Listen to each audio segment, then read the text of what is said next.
গোপনীয়তা মোড়া উত্তর কোরিয়ার নেতা কিম জন উন হঠাৎ করে আলোচনার কেন্দ্রবিন্দুতে। সোমবার বেইজিংয়ের উদ্দেশ্যে ট্রেনে চড়ে পিয়ংইয়ং ছাড়লেন। গন্তব্য চীনের সামরিক কুচকাওয়াজ, যেখানে আমন্ত্রিত অতিথি হিসেবে উপস্থিত থাকবেন রাশিয়ার প্রেসিডেন্ট ভ্লাদিমির পুতিনও। দীর্ঘদিন আন্তর্জাতিক কূটনৈতিক মঞ্চে অনুপস্থিত থাকা কিম এবার সরাসরি হাজির হচ্ছেন এক বহুপাক্ষিক মহামঞ্চে। প্রশ্ন উঠছে, এটি কি শুধুই সামরিক কুচকাওয়াজ, নাকি কোরীয় উপদ্বীপে এক নতুন শক্তির অক্ষ গঠনের ইঙ্গিত? কিম জং উন খুব কমই উত্তর কোরিয়া ছেড়ে বাইরে যান, ফলে তার এই সফর এক বিরল ঘটনা। বিশ্লেষকদের মতে এটি কেবল প্রতীকী উপস্থিতি নয়, বরং আন্তর্জাতিক সম্প্রদায়কে বার্তা দেওয়ার জন্যই কিম এমন সিদ্ধান্ত নিয়েছেন। তার দাদা কিম ইল সুং বিভিন্ন আন্তর্জাতিক সম্মেলনে যোগ দিতেন, কিন্তু কিম জং উন ও তার বাবা কিম জং ইল সচরাচর এমন বহুপাক্ষিক মঞ্চে অংশ নেননি।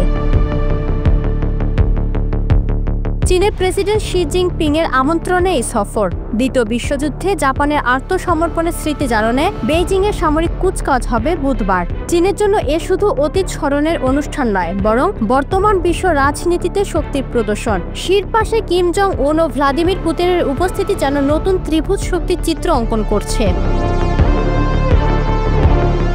ইউক্রেন যুদ্ধের পর রাশিয়ার উপর পশ্চিমা নিষেধাজ্ঞা যতই বাড়ছে, ততই পুতিনের কৌশলগত ঝোঁক উত্তর কোরিয়ার দিকে বাড়ছে। অস্ত্র সরবরাহ, প্রযুক্তিগত সহযোগিতা ও যৌথ সামরিক মহড়া, এসব নিয়েই দুই দেশের সম্পর্ক আরও দৃঢ় হচ্ছে। এবার বেইজিংয়ের মঞ্চে পুতিনের পাশে কিমের উপস্থিতি সেই ঘনিষ্ঠতাকে আরও প্রকাশ্যে করে তুলবে।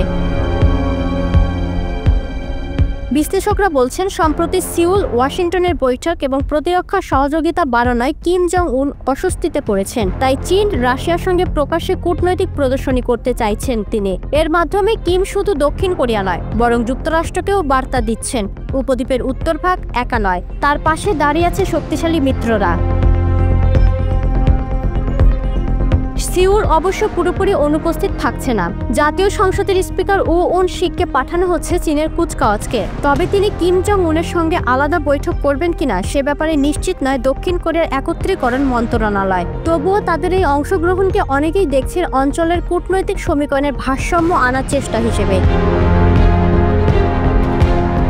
1945 সালে জাপানের পরাজয় এবং 1949 সালে চীনের কমিউনিস্টদের ক্ষমতায় আসা, দুই ঘটনায় কোরীয় যুদ্ধের প্রস্তুতি পর্ব হিসেবে কাজ করে, যার পরিণতিতে 1950 থেকে 1953 সালের কোরীয় যুদ্ধ উপদ্বীপকে ভোগ করে দেয়। চীন সমর্থিত উত্তর আর যুক্তরাষ্ট্র সমর্থিত দক্ষিণ। আজ আবার সেই ইতিহাসের ছায়ায় বেইজিংয়ের সামরিক কুচকাওয়াজে তিন শক্তিশালী নেতার উপস্থিতি এক নতুন অধ্যায়ের ইঙ্গিত বহন করছে।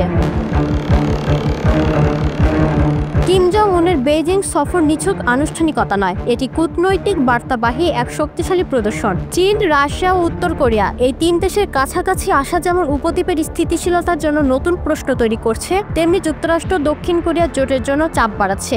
ইতিহাস যেমন বারবার প্রমাণ করেছে, এশিয়ার শক্তিশালী সমীকরণ বদলালে তার ঢেউ কেবল কোরীয় উপদ্বীপে সীমাবদ্ধ থাকে না, বরং গোটা আন্তর্জাতিক রাজনীতিকেই নাড়া দেয়।